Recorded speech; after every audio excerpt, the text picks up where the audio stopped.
Let's get right over to the phones. We've been looking forward for our chance to chat with her some more. The book is And the Good News Is, Lessons and Advice from the Bright Side. The author is Dana Perino. Dana, good morning. Thanks for having me. Thanks for coming back on the show. When you were on with us before, you were so charming. We only had like 3 minutes to talk to you, and, it was, like when you serve something really fine in a restaurant, they take it away before you could really enjoy it. They were rushing you out the door?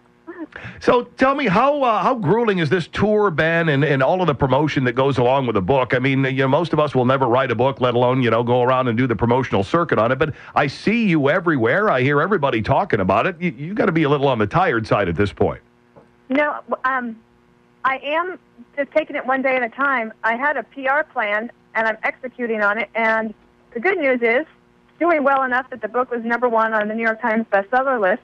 But I was just thinking that I feel like I've missed a lot of news, and I'm just wondering, like all these stories I was looking at, I try to keep an email list of all the things I want to read about. This new bioethics panel, what's going on in Syria today, the new information about preemies being able to live at age 24 weeks. There's just so much going on, and in the meantime, I'm selling this book, but I'm really happy because people seem to love it. The title is And the Good News Is. People can find it all over, of course, at Amazon.com and Barnes & Noble and elsewhere. And that's you, right? I mean, that's the personality. That's not a fake Dana Perino we see on TV. And I think people could see it from the very first time that we saw you on TV, not just behind the podium working for the White House, but when you were starting to do some guest appearances on Fox. You can tell some people just have the right demeanor and the right presentation. You're friendly, you're upbeat, you're happy virtually all the time. What's not to like?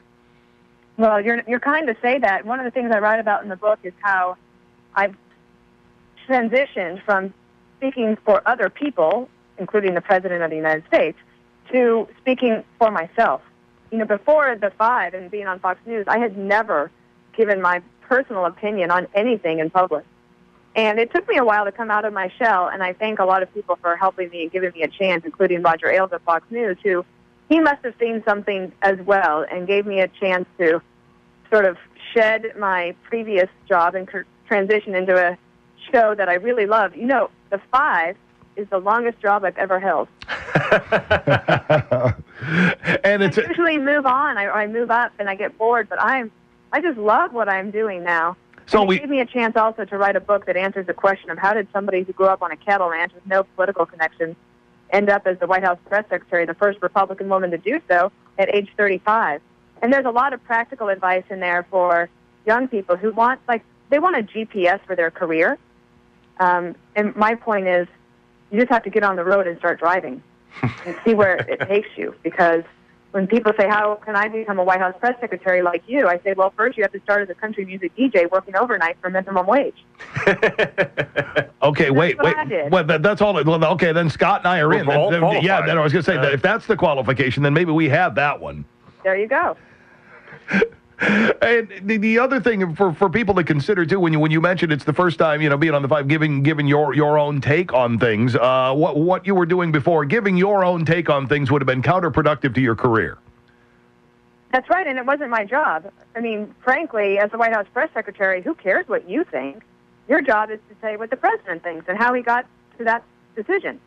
And also, the other thing I took to the job was 50% of what you do as a press secretary is to advocate and defend the President and the United States of America.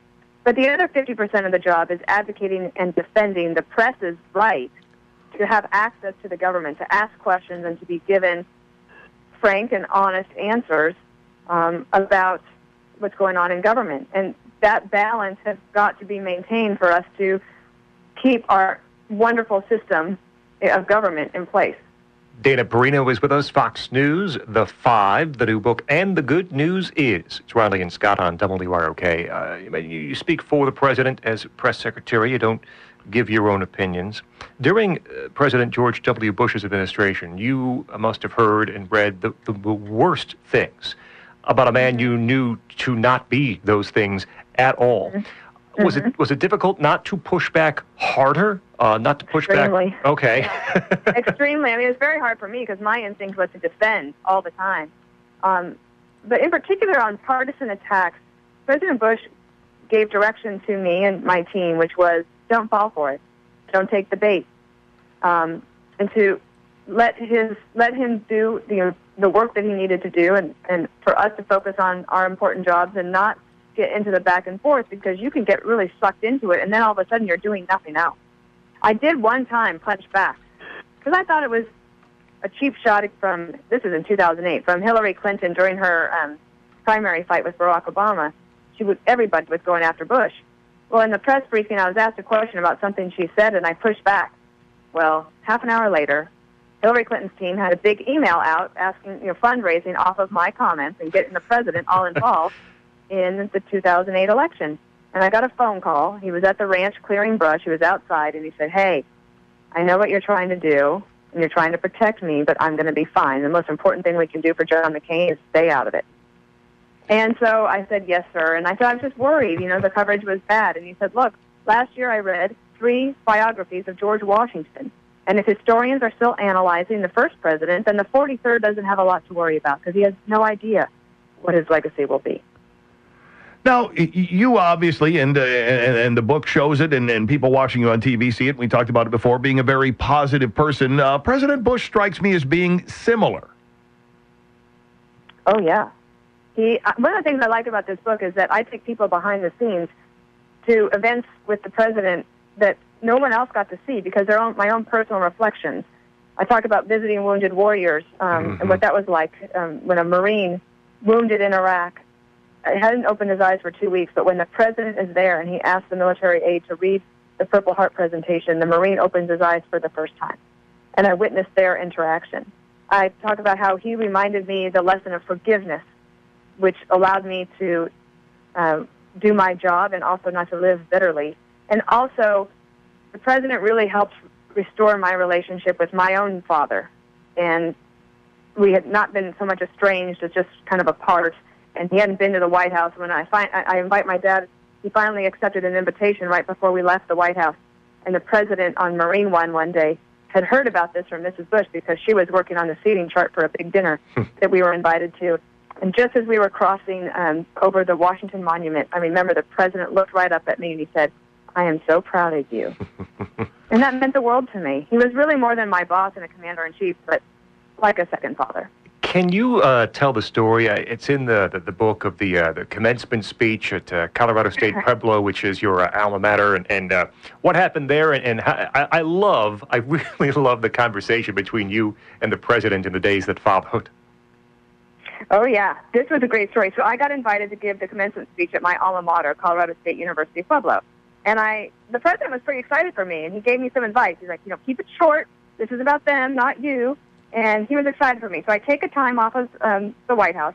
I travel to Pueblo, Colorado, not easy to get to. I am happy to be there. The president of the university is a Democrat, but I don't care. I'm like, we're all here to have fun and celebrate the students. Well, he introduces me by saying, "And now, despite her party affiliation, I'm proud to introduce Dana Perino." I'm like, I'm the first woman Republican press secretary that came from this little university. And that's how he introduced me. So I was kind of irritated. I didn't say anything to him then. I get home, and the president says, "How was it?" And I tell him. And he says, "Oh, I bet he's going to call you." And he did. And later that day, the president said, "He call you?" I said, "Yes, sir." "Did you take the call?" "No, sir." "Good girl." This goes on for 3 days. Finally, and the president, every time I saw him, he's like, "Did he call you again?" I'm like, "Yes, sir." "Did you take the call?" "No, sir." "Good girl." So finally, I take the call, and it was very gracious. I said, "Oh, no, it's fine. Didn't even notice. Thank you so much for having me." See the president later that day, and he said, "Did you take the call this time?" I said, "Yes, sir." And he said, "Good girl." So I learned about not being insulted, but also not letting someone totally get away with insulting me. Which has got to be so hard, given the microscope that you're under, your boss was under, and all that. It's easy to feel like the eyes of the entire planet are on everything that you do and say, and the ability to shake that off and fight your way through it with good humor can't be the easiest thing in the world. No, but I was raised with some good values of being dignified and gracious, and I talked about in the book how people could use those kind of skills in their own personal communications so that they could improve their lot in life, both personally and professionally. Everybody can use me as their example to be their own pocket press secretary. Dana Perino with us. It's Riley and Scott on WROK, her book, And the Good News Is. As we let you go here, who are you around? Who do you bump into that brightens Dana Perino's day? Who shares your optimism and your happiness on a daily basis that you interact with? Well, certainly my husband, who I met on an airplane.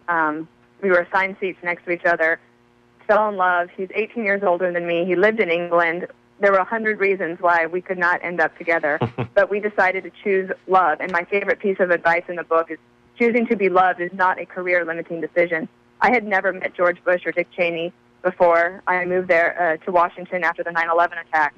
And so Peter and I have had a very exciting life. We didn't anticipate it, but the most important thing every day is being with him and laughing with him. And there's a story in the book about how I got kicked out of the Oval Office one time when I was a junior birdman because the president didn't want to do an interview. Oh, it was a funny story. But I called Peter and he says, "Don't worry, Dana. For the rest of your life, you can say, I've been kicked out of better places than this." Very nice. You're going to want to grab this book. And the good news is it's Dana Perino. Dana, thanks for taking time for us once again. We really appreciate it.